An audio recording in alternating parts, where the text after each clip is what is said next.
Northern Community College, Dr. Dan Moss, has a presentation for us today. Dr. Moss. Thank you.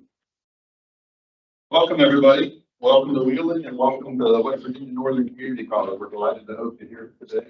Tell you a little bit about college and how we spend some of that money you all allocate to Charleston benefit students and college here in Northern Panhandle. A couple housekeeping items. We have some refreshments over here and some takeaways for you to help yourself, please. If you're looking for restrooms, there's the end, go out the back door. Turn left, go to the end of the hall. You'll find the restroom at the end of the hall. So with that, we'll go ahead and get started. We start with a question. How many of you, when you were going to college, attended a community college? Show of hands. 2. Okay. So we're going to start there. Community colleges are the babies of higher education in the United States. Community colleges trace their existence back to the early 1900s in the University of Chicago, where the first junior college was established at the turn of the century. Those junior colleges eventually evolved by the middle of the 20th century. The community colleges because of two factors, two phenomena. So we're thinking about 1940s, 1950s, what was going on at that time. Wars, the GI Bill was a big one. Servicemen coming back, the GI Bill, and service members and access to higher education and a middle class career and lifestyle. Second one was baby boomers, huge numbers of babies and coming of age and looking for access to higher education, and a 4-year sector just didn't have enough seats to accommodate all of that. So community colleges evolved out of those two historical events for two purposes: access and affordability. So in your packet, you're going to see the PowerPoint slides that I pulled together for this. We were going to display them, but I understand Teams isn't allowing us to display it, so we're going to do this the old-fashioned way. Pull out your handout. All right. I used to take, whenever I did PowerPoint, I always had paper copy of this back up. Because there's plain B. So the first slide is the mission statement of the college. I highlighted in yellow for all who wish to learn. That actually is a guideline that was given to the college at the time that we were out here at Northern in 1972. If you look above our doors on all 3 campuses, campus in Weirton, campus here in Wheeling, and a campus in New Martinsville, you'll see for all who wish to learn. That remains part of our mission statement today, and that addresses that access issue that I mentioned earlier. Community colleges were invented, were created, they are American creation, right? The rest of the higher education system really came from Europe, Germany, England, and so forth, brought across the United States. Community colleges were invented in the United States. They are a United States invention. But it's really about making higher education affordable and accessible to the common man and woman. So the next slide. This is hard to read on the handout, I guess. But what makes community colleges different from traditional 4-year institutions? So when I meet people, often they'll, I'll meet them and they'll say, "Nice to be here at your university." And I cringe every time I hear that. Now, I'm a product of the university system, right? Bachelor's degree, master's, doctorate from the university system. I love the university system. It has its purpose. Community college has a unique and different purpose and a different mission. I just shared the mission statement with you. But a little bit about what makes us different. First item there is we are open enrollment, right? We don't have admission requirements for most programs. There are a few selective programs like nursing where we do select the students carefully based on several criteria. For the most part, our doors are wide open. There's things here for everybody in the community college. Of course, the universities have selective admission policies. We are predominantly commuter institutions. We don't have dormitories. The university system, of course, has dormitories. Students go away there, live in the dormitories for 2, 3, 4 years while they pursue their degree. Here, as a community college, in Northern and across the United States, we don't have dormitories for the most part. Students commute from home and save that room and board expense. At the community college, we focus on 2 years or less So the associate degree was created for the first junior college back at the turn of the century. So the associate degree is very much a community college invention. It is at the 2-year level. We also offer 1-year certificates, and we offer a lot of non-credit workforce development training we're going to come back to in just a minute. At the 4-year level, of course, they focus on the baccalaureate degree and then graduate degrees beyond that. The next one's a big one, right? We talk about student debt, over $1 trillion in student debt nationwide is closing out, I believe, on $2 trillion. Community colleges don't contribute a whole lot to that. 80% of northern students graduate with no debt. The average cost of a year here at Northern will cost you just under $5,000. Average cost at a state institution of higher education will be anywhere from $25,000 below to $50,000 or more. So a huge difference in terms of the cost of a community college education versus a university education. Small class sizes. We have professors standing in front of classes of 24 students or less. At the university, you may have a professor, but I'm going to graduate student too, standing in front of your class, and you're going to have 24 students or more. So we like to say that we have a real focus on teaching and learning in the community college, where the focus of the university system as of the middle of the 20th century really was on research and professors who could attract big dollars. I'm not going to go through the others, but just quickly, most of the students at a community college can take less than 30 minutes. So the plan back at the middle of the 20th century was that there would be a community college established every 30-minute drive from anybody in the United States. So any GI attempting to use their benefits would drive no more than 30 minutes in order to access a community college in their home. So the majority of students here come from within a 30-minute radius around the college. That includes over into Ohio and over into Pennsylvania here in of course. The majority of our students live, work, raise their families in northern Virginia, in this region. Our students come from the region, they graduate, they stay here, they work in this region, they pay income taxes in this region, their employers pay payroll taxes in this region, and it fuels the local economy. On the next slide. So who are the typical students? This will blow you away. So the average student here, 27 years old. The average credit-seeking student today is 27 years old. Most of us, when we think about college or university, we're probably thinking that 18 to 24-year-old fresh out of high school.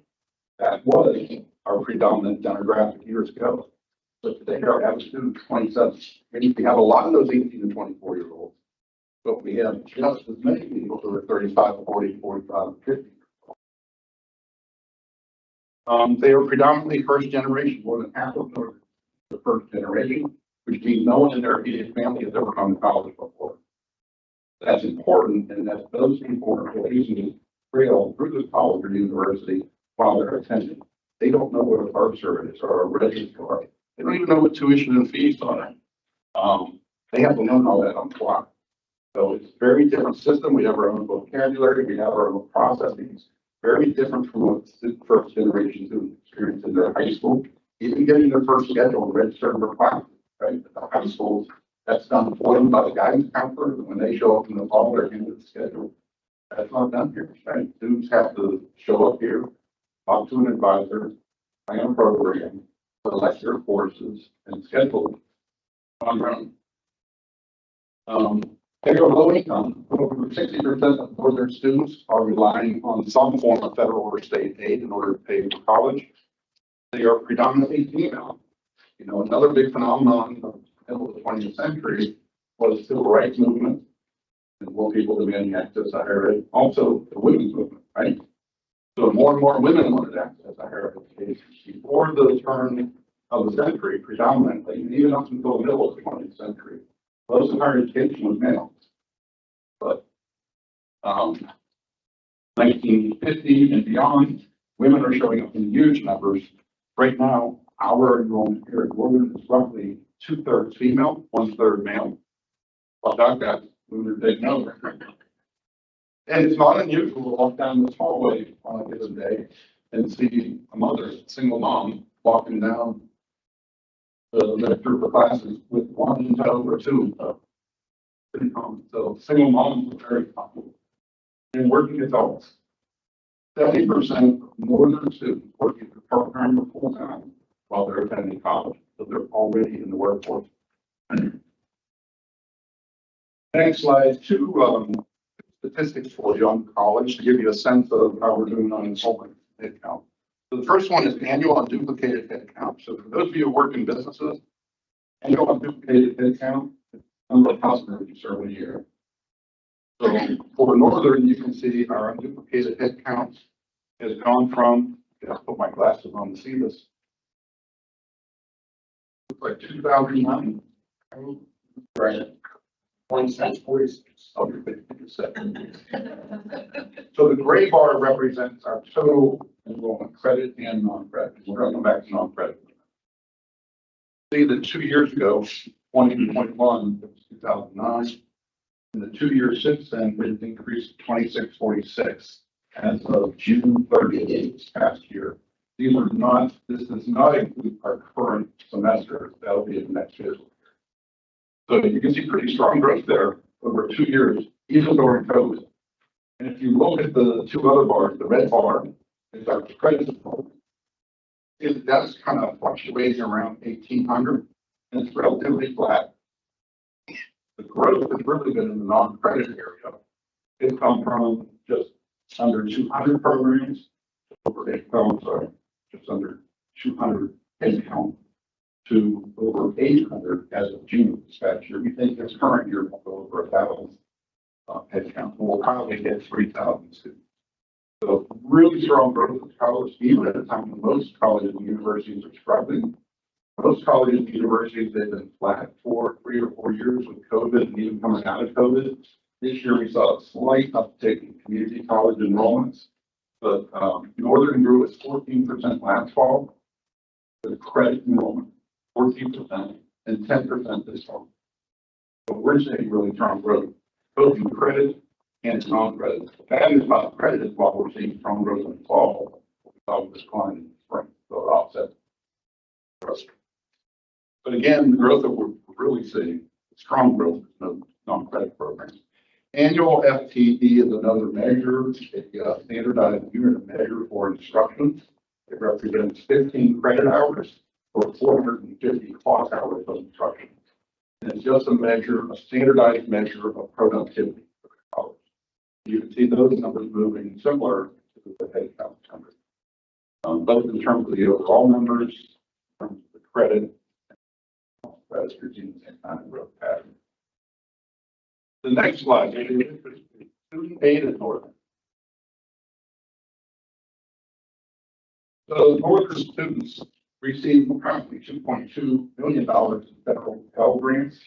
So that's the federal system that allows FAFSA form, and the federal government provides Pell Grants to our students, totaling about $2.2 million and serving about 590 of our students, of our credit students.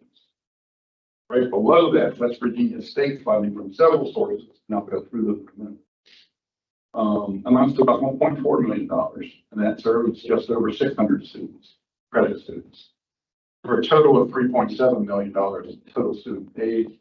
That includes about $100,000 of scholarships that our foundation provides to students as well. Right, that's 3.7.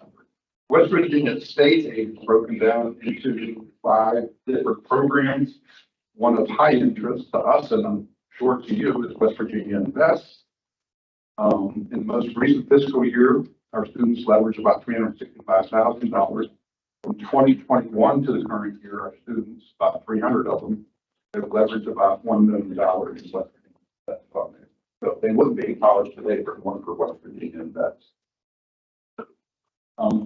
We leveraged about $80,000 in promise scholarships, about $670,000 in West Virginia higher education grants, $186,000 in West Virginia higher education adult part-time student grants or HEAPS, called HEAPS, and then about $60,000 in HEAPS workforce grants for those non-credit workforce programs. Any questions on funding? Let me ask you something, if I could. the new money that was flowing in dual credit, is this in this chart somewhere? Does it show in the enrollment? No, it won't show up on these numbers. It'll show up in next year's numbers. Okay. Anybody else? Questions on the numbers? All right, next slide. So let's start talking about this workforce training program. Non-credit workforce training programs are generally short-term. They can be from 3 to 6 weeks. They are generally low cost or moderate cost. They can take a student from entry level to a living wage career in about 3 to 6 weeks, depending on the career field. Some of the fields you'll see listed on the left side of that slide. Safe Serve is a certification program for culinary arts for certain food safety. CDL, the second one is commercial driver's license, that's tractor trailer drivers. We offer that program now as a result of funding from the state agency to that program. You're going to see some of that here today. Advanced cardiac life support, basic cardiac life support, certified nursing assistant, DNA program, EKG technician, phlebotomy, EMT, a lot of healthcare related programs here. Paramedics, forklift operator, one of the trades areas. So those descriptions are select two that we offer to give you a flavor of what those programs are. Again, they are not for credit. So students typically sign up for those classes, participate in those classes. There may or may not be a test at the end. If they qualify, they are in some cases certified. And then they go out and with that certificate, they can land a job.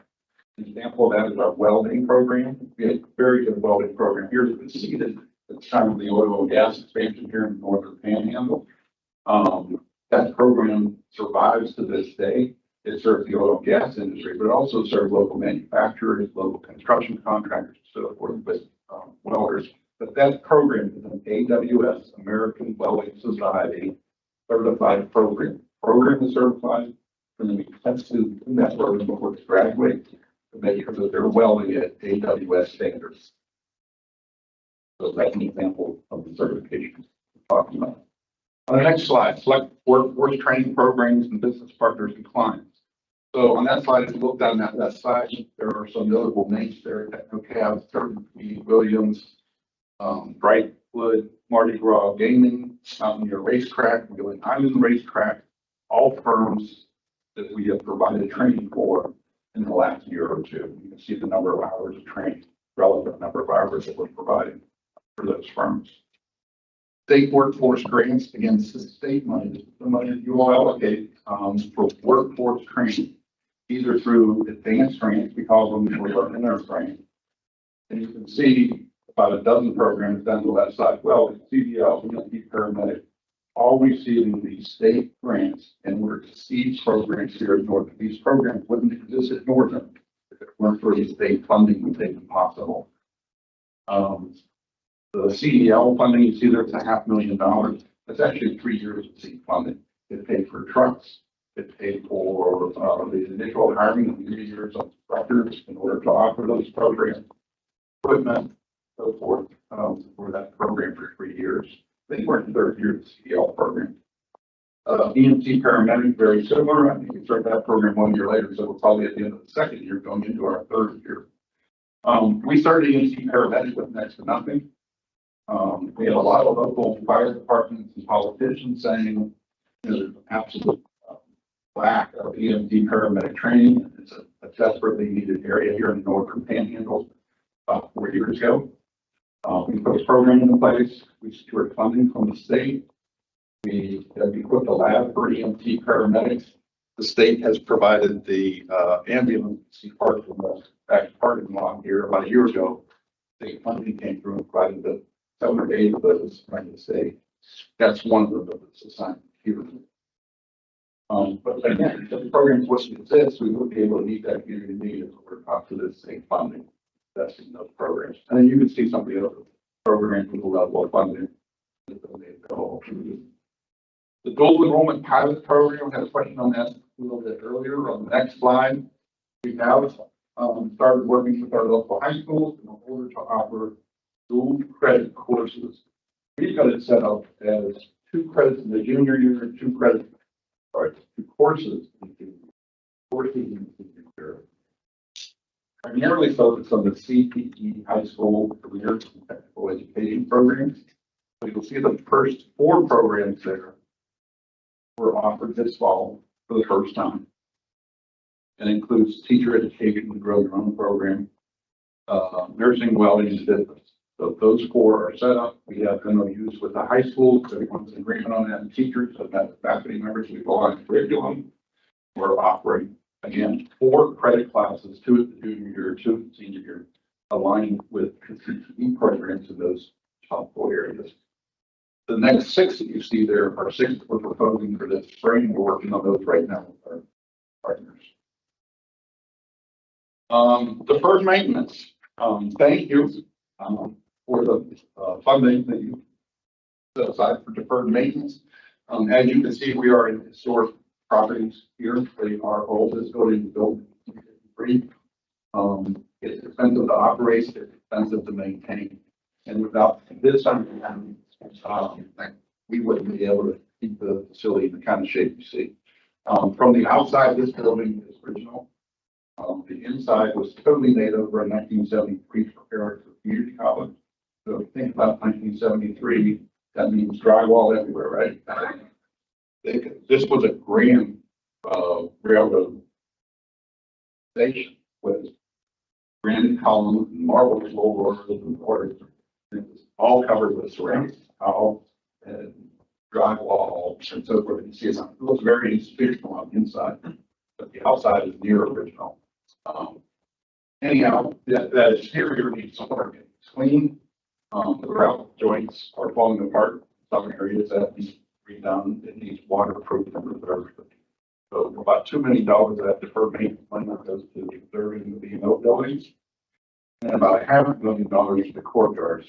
You'll be able to see about this store here. If you take a look at the clear courtyard, there's a brick seating area around the sculpture out here, and the bricks are literally falling off of that seating area. So that needs to be taken apart. The bricks spring. So that's how we change the deferred maintenance. Again, thank you for that money. It's critically easy here, and you'll see it along the building. So we have 2, probably on time. 30 minutes? Yep. Okay, perfect. So we have 2 tours set up for you today that you see 2 of the labs. One is the nursing simulation labs. Nursing simulation labs was made possible about a year and a half ago. Money was set aside, I believe it was CARES, leftover CARES money, in order to put simulation technology enhanced management simulation labs in the city for nursing, in order to attract more nurses to the profession and improve their training. You'll get to see the managers. They are kind of creepy, think Chucky. They'll talk to you. Their eyes move when you come in the room. They'll look at you. It's interesting. But it's the next best thing to do there. You can simulate a variety of elements, so forth. The nurses go in, they assess and troubleshoot what's going on, they diagnose without ever touching the real patient. We got about $1 million of that expansion grant here for 3 campuses. We put simulation labs on all 3 campuses.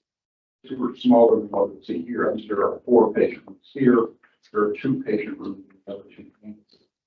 But we'll be able to see that. You'll be able to see the management and talk with the faculty and staff that actually operate that.